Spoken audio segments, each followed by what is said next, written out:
नाही थांब ना कशाला चालला पुढे हायवेला तू डायरेक्ट गाडी थांबवतोय आणि शिवीगाळ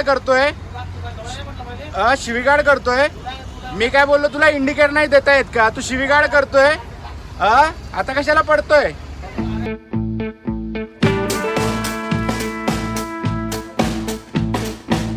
good morning everyone and welcome back to new vlog. आज रुटीनमध्ये थोडासा चेंज झाला आहे.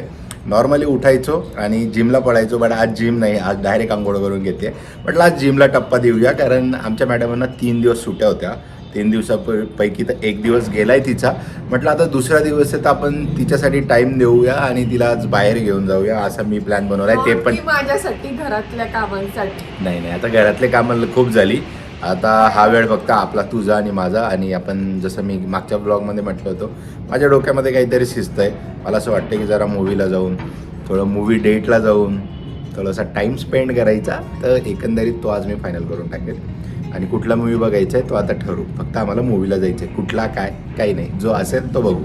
मूवीचा प्लॅन थोडा पोस्टपोन होऊ शकतो, कारण माहोल थोडा खराब झाला आहे घरामधला. घरामध्ये अशी गोष्ट चालू आहे की आधी जे प्रायोरिटीच्या गोष्टी त्या पूर्ण व्हायला पाहिजे. ते म्हणजे आमच्या जे नळाचं बेसिनचं काम बाकी, त्याच्यामुळे फिल्टरला पाणी येत नाही आहे. प्रत्येक वेळेस बॉटल घेऊन जायला लागते. ते काम कुठल्याही प्रायोरिटीवर करायचं आहे, म्हणजे चिडचिड होणार नाही घरामध्ये. आणि मूवी कदाचित मग संध्याकाळी, बट बघू आम्ही, असं नाही आहे. शो वगैरे बघितले, तिकीट अवेलेबल आहे. संध्याकाळी जातो आणि नशिबाने म्हटलं चला सुट्टी, तरी तिची सुट्टी आपण एन्जॉय करू. बट नाही, असं काही झालं नाही. कामं लागलीच माझ्या मागं. बिल्डिंगमध्ये सगळ्या ठिकाणी लिफ्ट आहे, बट सोसायटी ऑफिसला जायला लिफ्ट नाही आहे, कारण वरती जिम पण आहे, जी की खूप चांगली गोष्ट आहे. म्हणजे जे पण सोसायटीमध्ये जिम करायला येतील त्यांचं वॉर्मअप हे स्टेअर चढूनच होऊन जाईल. ही आहे इथल्या सोसायटीची जिम आणि चांगलं सामान आहे, म्हणजे बऱ्या प्रमाणात तुमचं वर्कआउट होईल.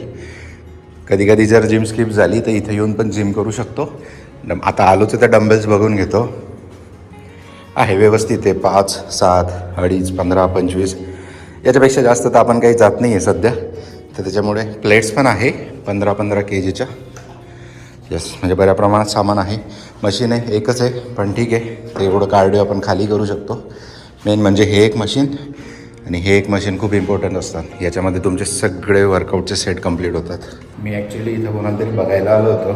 प्लंबर आणि जे वॉश बेसिनचं काम करते त्यांचं ते इथंच बसलेले असतात. आता गेटला जातो, गेटला विचारतो की कोणाकडे कंप्लेंट करायची ती आणि कोणाकडनं काम करायचं, म्हणजे कसं माणूस येईल वगैरे. तुमच्यासोबत होत असेल ना असं की खूप इच्छेने तुम्ही प्रत्येक काम करायला निघतात आणि प्रत्येक काम करायला गेल्यानंतर काही ना काही अडथळा त्याच्यामध्ये येतोच. आता 4 दिवसापूर्वी ज्या मुलाला मी बोलवलं होतं काम करायला, त्याला प्रॉब्लेम माहिती होता आणि परत त्याच्याकडेच जायचं आहे आणि त्याचा नंबरच लागत नाही आहे. इकडे ये तू. खूप मोठा गेम झाला आहे माझ्यासोबत.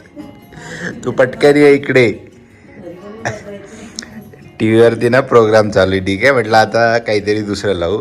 तर मी तिकडे बघ, तर तिथं रिमोट पडलं होतं. आईला म्हटलं दे इकडे. आई म्हणते मोबाईल नाही, म्हटलं रिमोट. आई कसं बोलते माहिती का? नाही ना, मला बघू दे. तर तू मोबाईल घे, ते राहू दे, चेंज नको करू.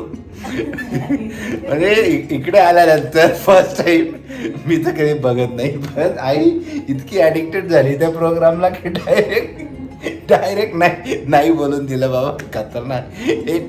एक कळून तिची दहशत, एक कळून तुझी दहशत. करावं तर करावं काय. इकडे मग सांगतो तुला, इकडे मग सांगतो तुला.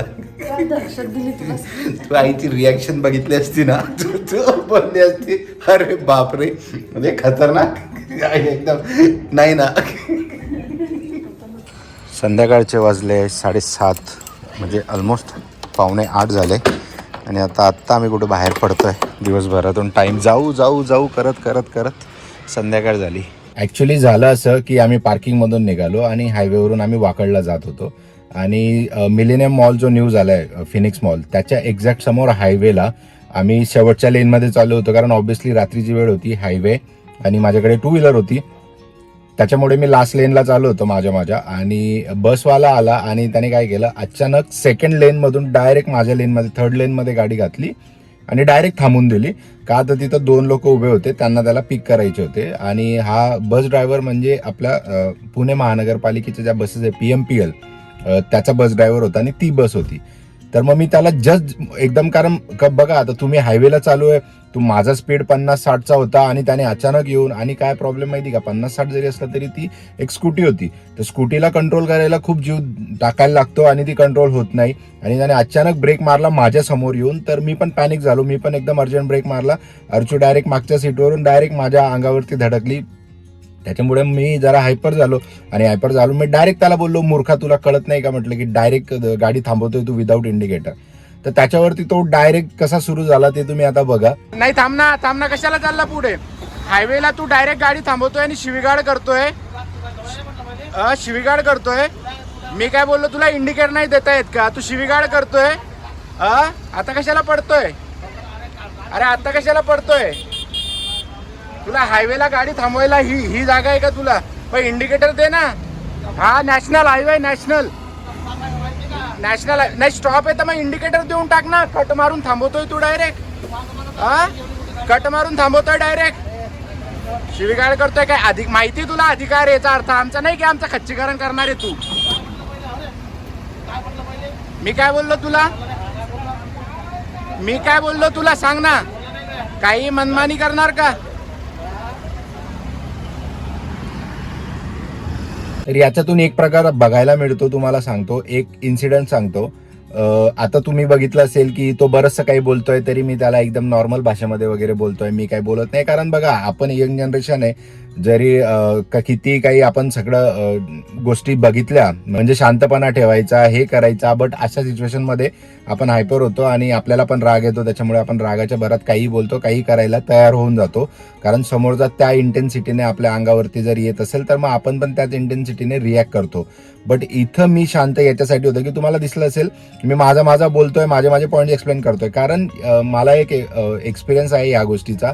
गावामध्ये ना असंच एक प्रकार झाला होता. एक बस ड्रायव्हर, जी आमच्या गावामध्ये बस यायची, ती बस थांबायची नाही स्टॉपला, तो पुढे जाऊन थांबायचा. असं बऱ्याचशा वेळेस झालं. आणि माझा एक चुलत भाऊ होता, तर त्याच्यासोबत काय झालं ना की त्याच्या ज्या 2 मुली होत्या त्या पण त्या बसमध्ये जायच्या, आणि तिथून प्रॉब्लेम काय झाला, तो बसवाला थांबायचा नाही. मग एक दिवस त्याने काय केलं, ती बस थांबवली, त्या बसच्या समोर उभा राहिला, बस थांबवली, ड्रायव्हरला खाली बोलवलं आणि त्याच्याशी विचारायला लागला की तू का थांबवत नाही, काही नाही. तर तेव्हा तो बस ड्रायव्हर उलटे उत्तर द्यायला लागला, आणि मग त्या रागामध्ये काय झालं, याने त्याला 2 ठेवून दिल्या बस ड्रायव्हरला. कारण ऑब्व्हियसली कोणाचाही संताप होणार आहे. बस स्टॉप जर म्हणजे आखून दिलेला आहे गव्हर्नमेंटने, जर बस स्टॉप सांगितलेलं आहे तर तिथं बस थांबायला पाहिजे.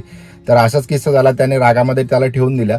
आणि आता त्याच्यानंतरचा प्रॉब्लेम काय झाला माहिती का, आता रागामध्ये तर त्याने ठेवून दिला, नंतर तो बस घेऊन गेला मुक्ताईनगरला. मग त्याने त्याच्या युनियनला सांगितलं, नंतर पूर्ण बस बंद झाल्या. त्याच्यानंतर मग केस फाईल झाली, कारण या लोकांना अधिकार असतात, कारण जरी हे पूर्ण शासकीय नसले तरी यांना शासनाचा जे अधिकार आहे, कर्मचारी अधिकार, ते असतात.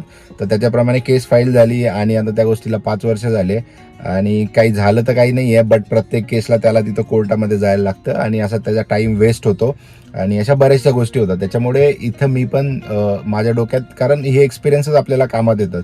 त्याच्यामुळे आता बघा, चुकी त्याची असली तरी आपण काही करू शकत नाही, कारण त्याच्याकडे अधिकार आहे, आणि ह्याच त्या गोष्टींमुळे ते लोक फायदा घेतात. आणि जसं तुम्ही व्हिडिओमध्ये बघितलं असेल, किती डायरेक्ट असा अंगावर यायला करत होता, म्हणजे कारण त्याला माहिती आपल्याकडे अधिकार आहे, हा काही करू शकणार नाहीये. हा किती काय बोलला तरी, आपण केस फाईल केली तरी त्याला कोर्टात यायची गरज नाही, कारण त्याचा वकील येईल, बट मला कोर्टात जायला लागेल. तर अशा प्रकारात ही दादागिरी करतात, आणि बऱ्याचशा लोकांना यांचे एक्सपिरियन्स आले असतील. आता हा व्हिडिओ मी कुठल्या न्यूज चॅनलला टाकून वगैरे पाठवू शकतो, लगेच ऑन एअर पण होईल, कारण असे व्हिडिओ लगेच ऑन एअर होतात. बट याचा मला वाटत नाही आहे काही उपयोग होईल ही ॲक्शन घेऊन वगैरे, कारण चुकी आपली, आपण टॅक्स देतो, आपण रस्त्यांवरती गाडी काढतो, आपण रस्त्यांवरती गाडीच नाही काढायला पाहिजे, आपण इवन पायी चालायला नाही पाहिजे. एकंदरीत आहे एक्सपिरियन्सवरून तर असंच वाटतं, कारण आपण घराच्या बाहेर पडतो, ती आपली चूक होते. फ्लॅश लव कॉन्सर्टला आलेलो आहे, कॉन्सर्टला आलेलो आहे आपण. तो तिकडे चालू आहे, तुझा ऑफ आहे. ॲक्च्युली आम्ही एका कॅफेमध्ये बसलो, लाईट गेली, त्याच्यामुळे आमचा हा मिनी कॉन्सर्ट आम्ही तयार केला आहे.